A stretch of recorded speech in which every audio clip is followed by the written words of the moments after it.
Hi there guys, and in this tutorial we're going to be making Luke Skywalker's lightsaber. So this is pretty straightforward from a modeling point of view, so it's good for a beginner, but it's also going to cover some more advanced materials and lighting, because that's really where the key is into making your lightsaber look real, is going to be in the glow effect at the end. So I'm going to start off in our default scene, delete the cube, hit N to bring up this menu. We're going to turn on background images. We will add an image, and I'm going to open up my reference image, which you can download from the link at the bottom of this video here. So this is the reference image we're going to use, and I want it to be viewable in the front view. So we'll come over now to a front view. We can hit N to close that menu.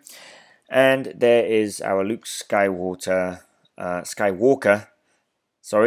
lightsaber reference image. So we're going to be using the top part as our main reference. So we'll start off by creating a cylinder, and we're going to need 36 vertices.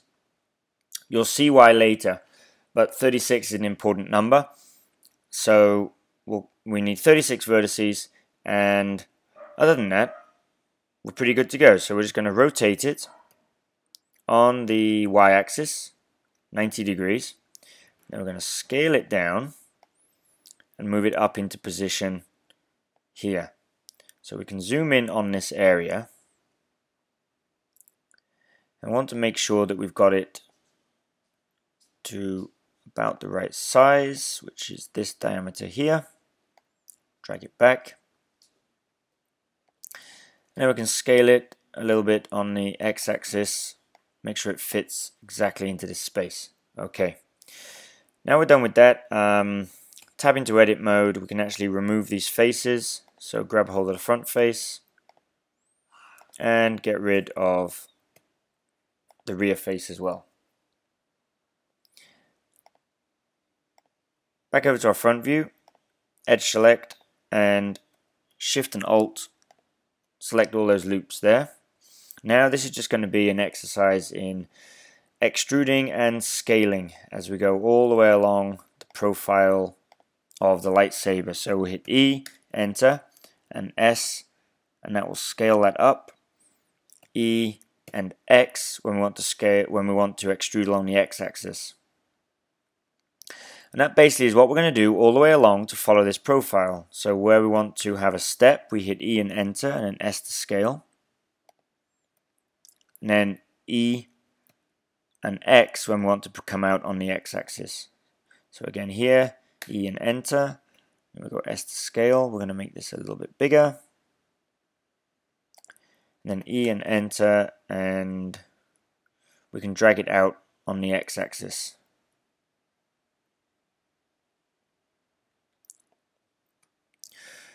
Now this section here takes a little bit of time to do. It's a little bit repetitive. So again, E and enter, S to scale, E and X. Come on the x-axis to here, E and enter, and S to scale. Whoops. Drag that out to here. Now, it sometimes helps hit Z to go into wireframe mode here. So when you scale this down, you can match things up. E and X, S to scale, E and X, E and X again, come out halfway, and then S, scale down. It's going to work your way all the way along, following this profile.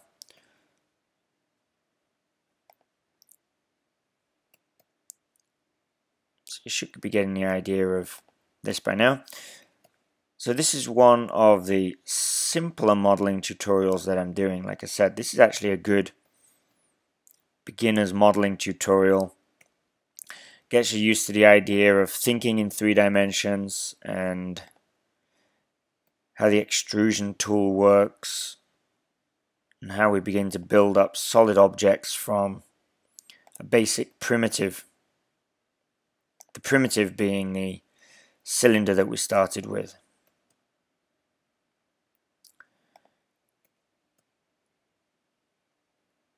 So I'm just going to drop this into time-lapse mode for a moment while I finish off this part of the modeling, so you won't get too bored.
Okay, so I'm done with that part now. Now we just need to finish off coming along this edge here. So this is basically exactly the same. E to extrude and S to scale, and then E to extrude along the X. If you find that you've gone a little bit too big, just hit Escape, Command Z to go backwards or undo. Scale a little bit more. Extrude on the X was still a little bit big. Scale a little bit more. Extrude on the X until you get it to the size that you want it to be.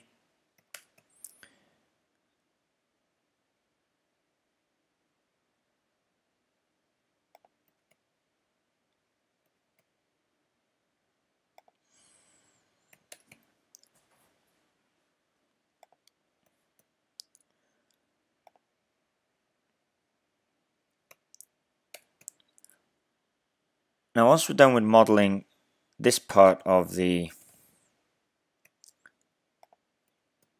lightsaber, there's a little complex area to do on the handle, which you're going to find out why it was important for us to have 36 vertices earlier on when we created our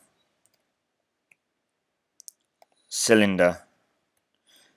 There's a reason for that, because I think there's a total of five protrusions that we're going to need to place onto the end of the handle there, and I want each one of those to be 4 faces wide, and in between each one of those 4 faces I want to have a 2 face gap. So if you were to multiply the 4 by the 5 and then the number of gaps that we also need as well, you end up with 36. So if you don't have 36, you're going to find that your little spikes that stick off of the handle area are going to be unevenly spaced. So that's why it was important to have 36. If that doesn't make sense to you right now, it will do in a moment when we get onto that area, which we're almost done with this. Scale this one down quite a lot.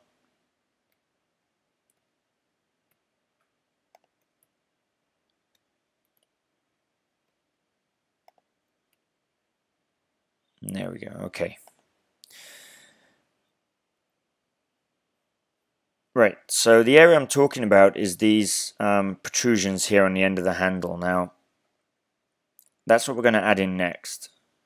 So let's go to front view. We're going to need to add in a couple of loop cuts. So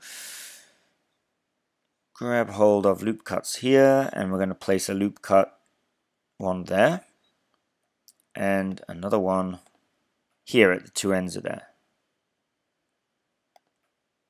Right, and now, we can come out of wireframe view, we're going to grab hold of 1, 2, 3, 4 faces. Then you're going to leave a 2 face gap and get hold of another 4.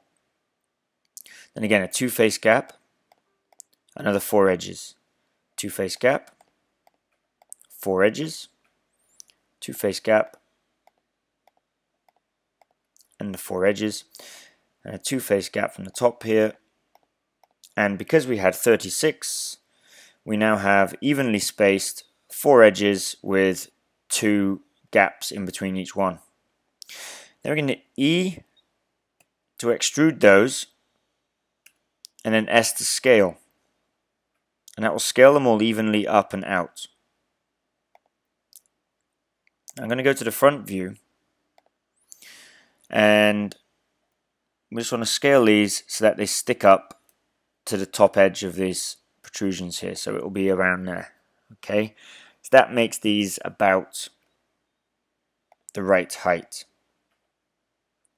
So they should all be evenly spaced and even now also in height that they stick out, but their shape is a little bit off right now. So I'm going to select these 4 edges, the 4 faces.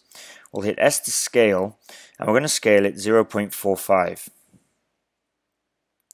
And we're going to do the same with all of these, scale 0.45. That gives us then this triangular shape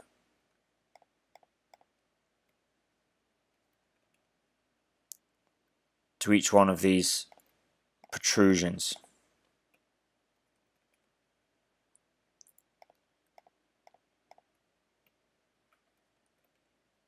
Okay.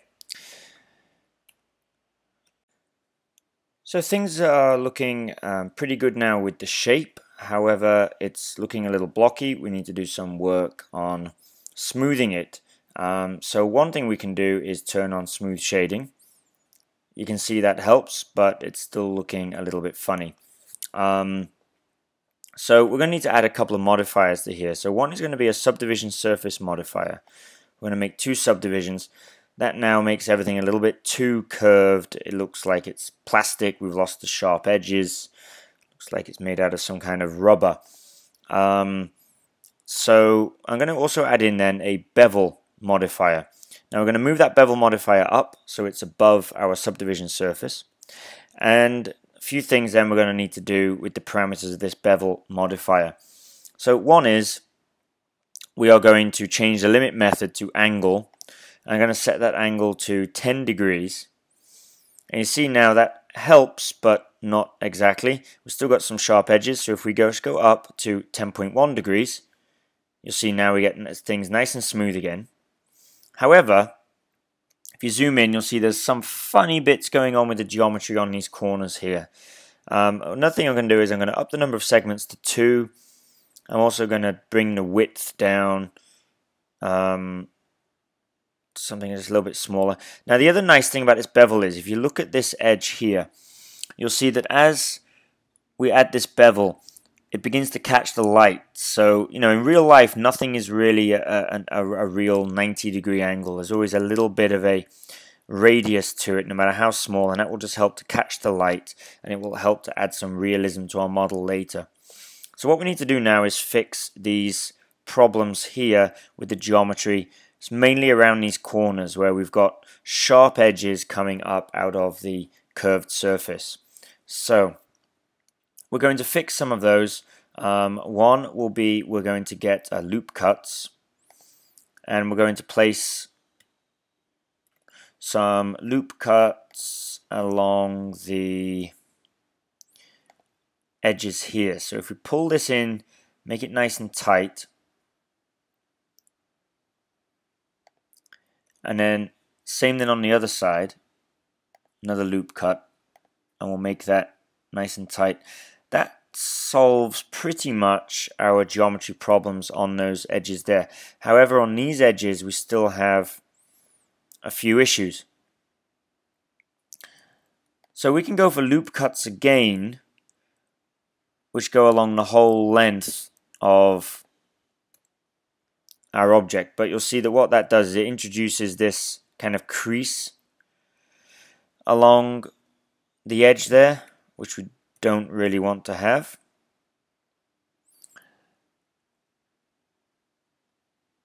So rather than using a loop cut, which is going to introduce this crease, depending on how close you bring that, if you get it very tight, you're going to end up with that crease. But if you leave a bit of a gap, you'll find that the crease becomes less, but it's still kind of noticeable, but not so bad, and it also fixes our geometry problem there. So that's one option. Or another, instead of using loop cuts, is to just use a knife cut instead. So we get hold of the knife tool and pretty tight to the edge, run the knife cut along there. That'll help to fix that problem for us. So you're just going to need to grab hold of the knife tool and run it along these edges.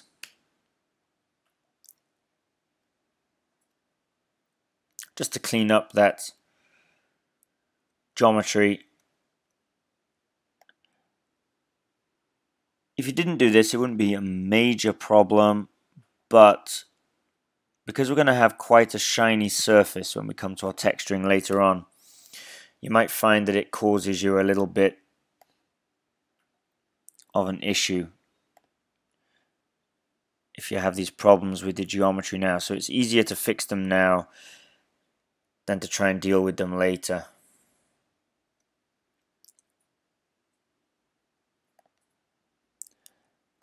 Besides, it's not that big of a job to fix, so it's certainly worth doing.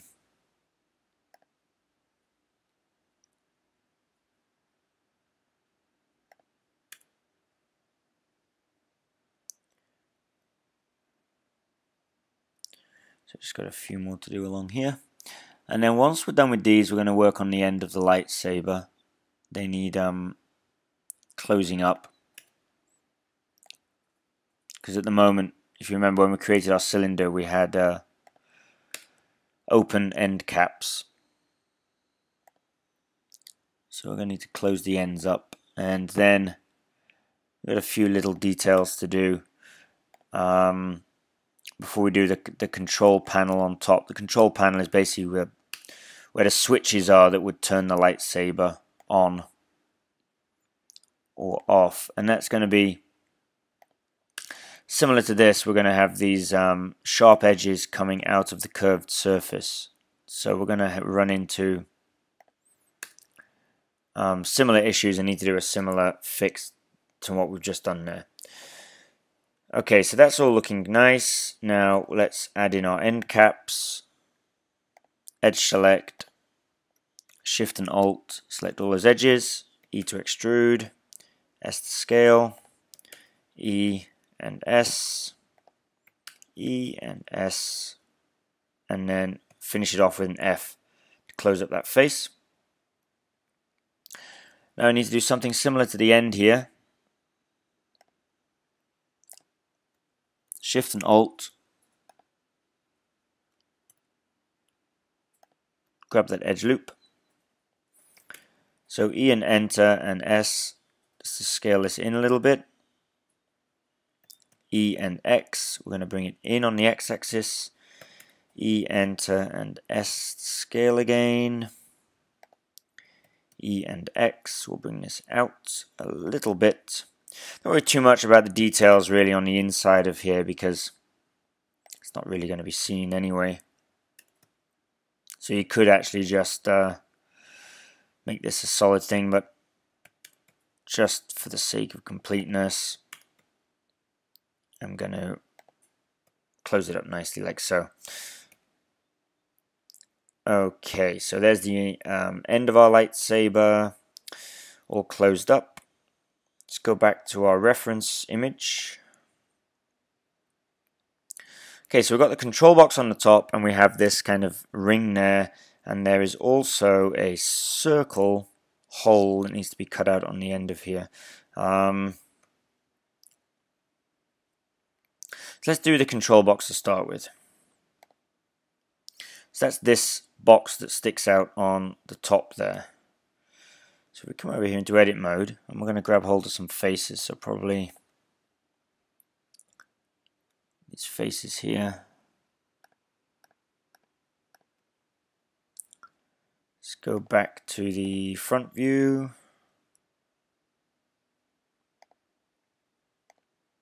Tab out of edit mode. I'm going to rotate this on the Z axis minus 90. Drag it over here. Tab back into edit mode. E to extrude, and we're going to extrude those edges up. Now I want to get these edges flat the moment they're curved, so we're going to go S to scale Z and 0. So scale the Z axis to 0, and that will flatten everything off.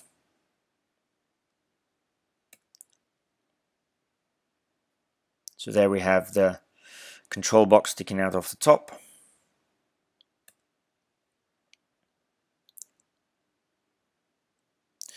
Now this has a recess in it, which we're going to need to create. So we can do that. We'll put a loop cut in.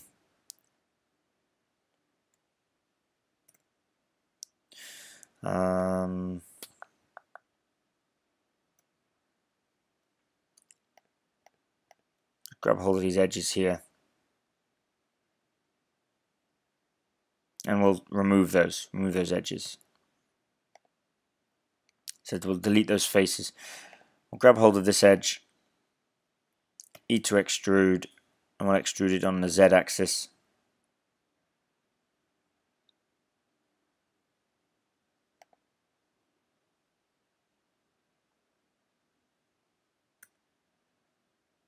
It's giving us a bit of a funny shape there. Let's just go back.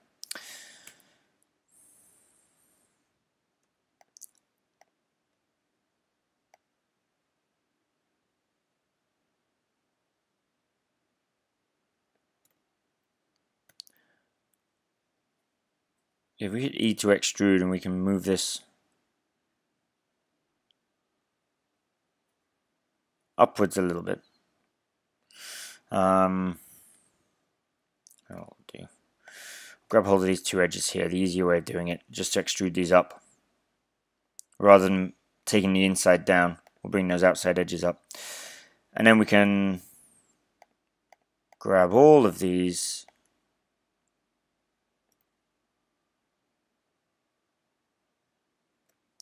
We hit Z to go into wireframe, B for box select.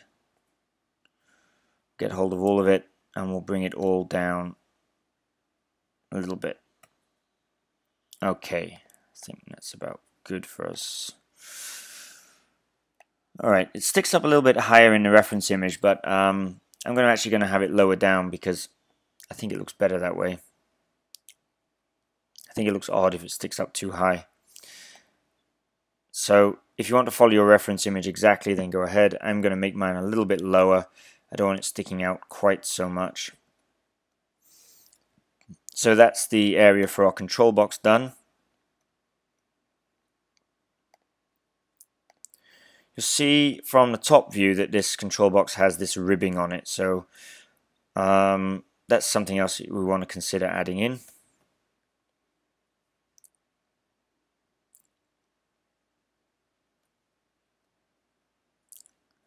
So to do that, we're basically going to go along with a bunch of loop cuts.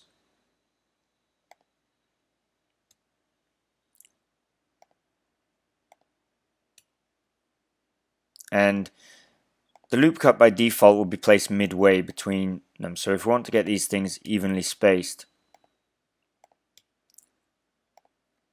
just place the loop cut in and hit escape.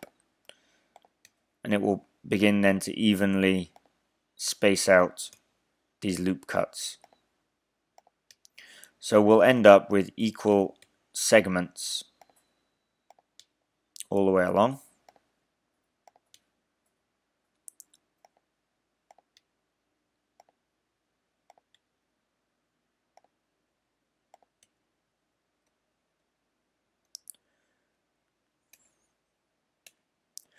Okay, now we're done with those. We can go in and grab faces. So every other row of faces, like so, all the way along here.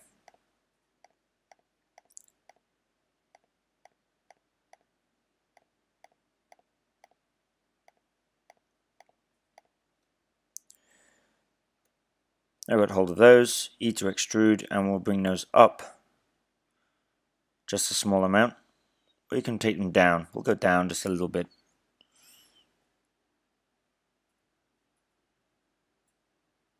We'll bring them up.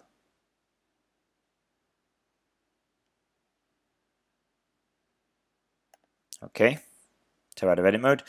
There, so now we've got the ridges in the top of the control box there.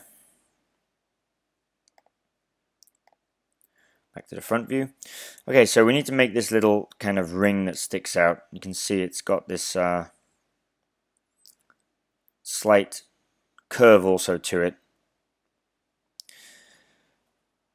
So we can do that in a couple of different ways. One would be to create a Bezier curve.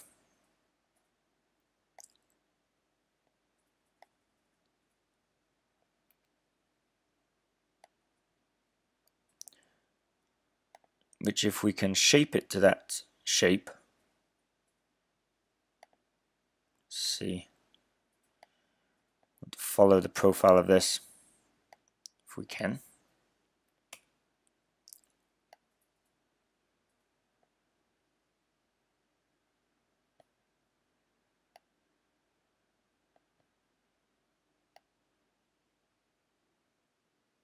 Something like this.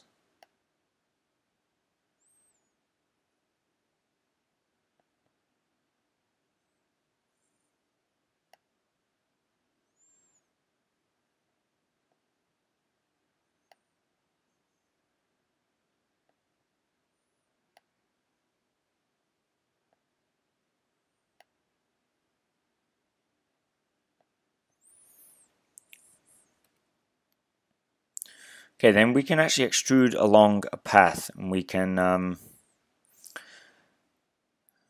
see if we can get this right. If we grab hold of the circle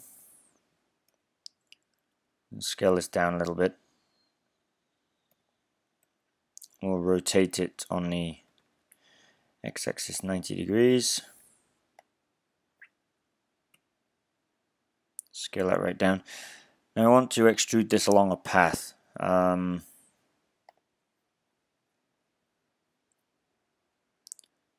Okay, so the bevel object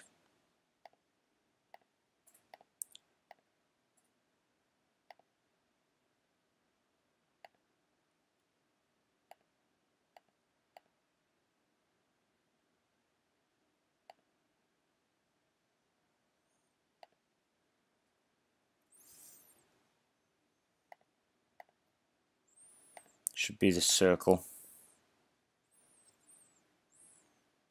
Hold on.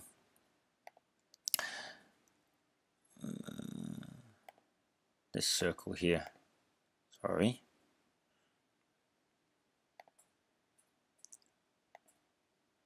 There, the Bezier circle. Right, but if we select this circle and we scale this down,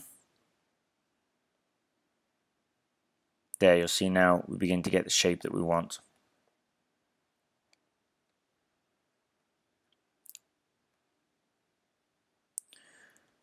However, it's off-centered a little bit. So let's go back to the front view. And we need to go then to a side view.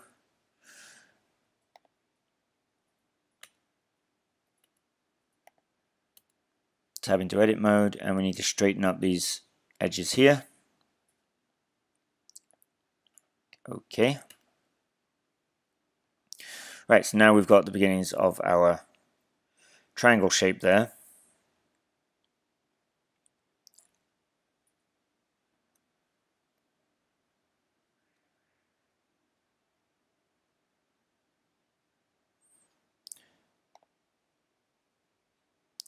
Then we can convert this into a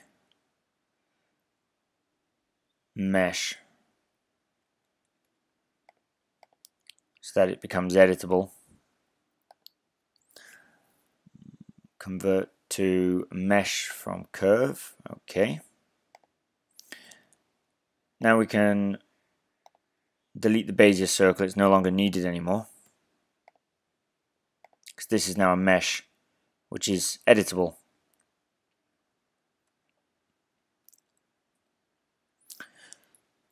So here in edit mode, we can grab a hold of the bottom edge loop here,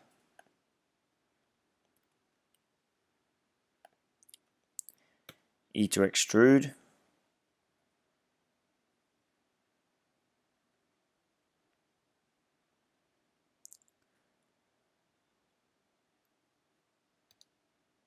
and then R to rotate that.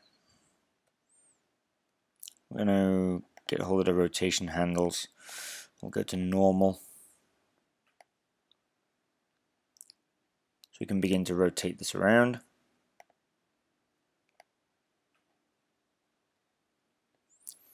E to extrude again. Pull it out. The rotation handles.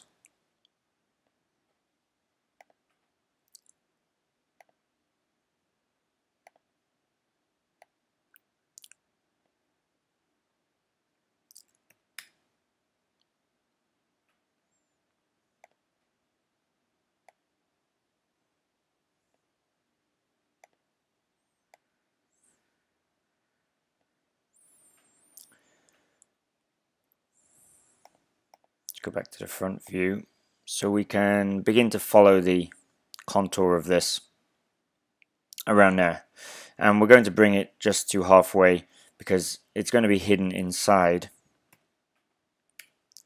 of the handle anyway.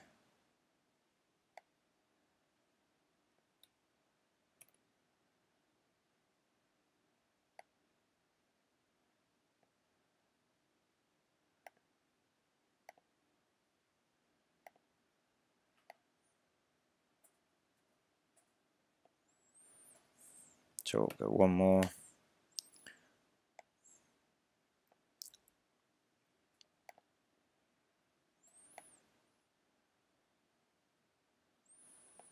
Okay, and then we can basically extrude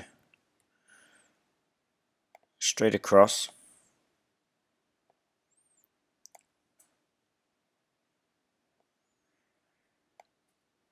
to about halfway.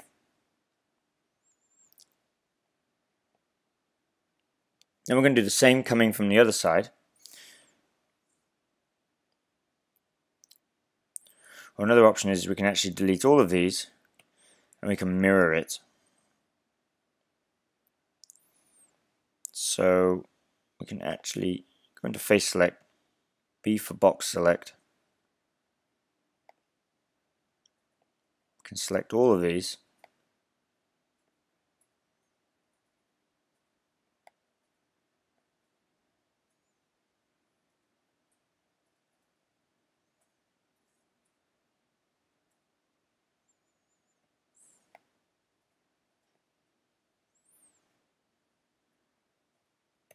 Delete them. Get rid of these vertices here as well.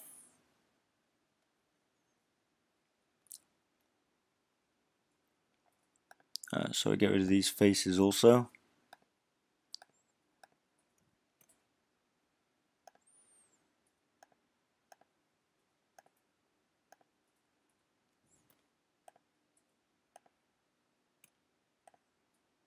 And the last one.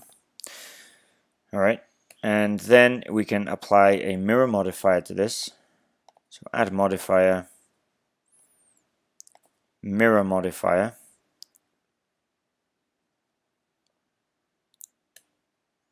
Tap into edit mode, select all, bring these closer together.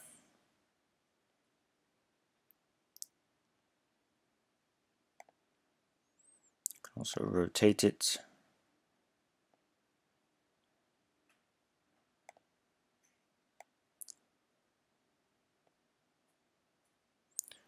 Okay, that's good. And then edge select.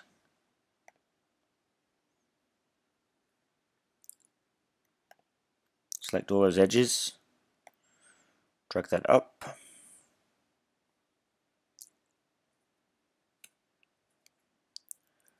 Tab out of edit mode. Let's just make sure all these are merged at the top there. We'll just increase that merge limit there so they all meet together nicely. Tools, smooth shading, and we'll also add a subdivision surface modifier to smooth all of that off.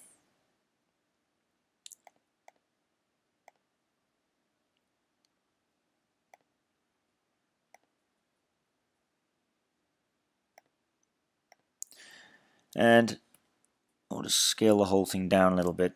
Now we can move that to where we want it to be. So let's rotate this on the Z-axis 90 degrees.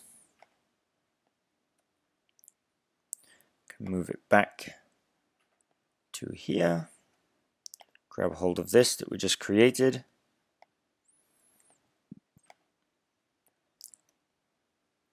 Now we're going to want to rotate this on the Z-axis 90 degrees.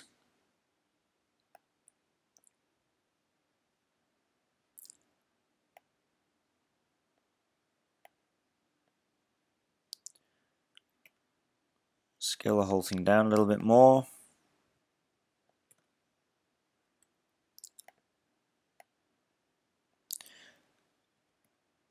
Rotate it on the X-axis so that it lines up nicely with the rest of our handle there.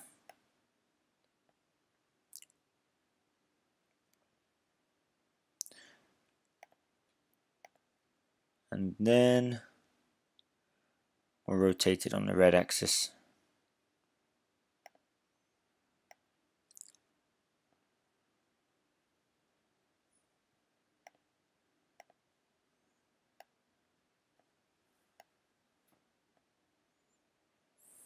And there we go. Let's go back to our front view. Okay, that's now looking pretty good. I think we're done for the modeling stage for now. We've put all of the major details in there. So that wasn't too difficult modeling task. The most difficult thing was probably this funny triangle shaped piece. Other than that, the modeling was pretty straightforward. The second part of this tutorial, we're going to begin working on texturing and lighting the scene, and then finally placing the glow of the lightsaber coming out of the end.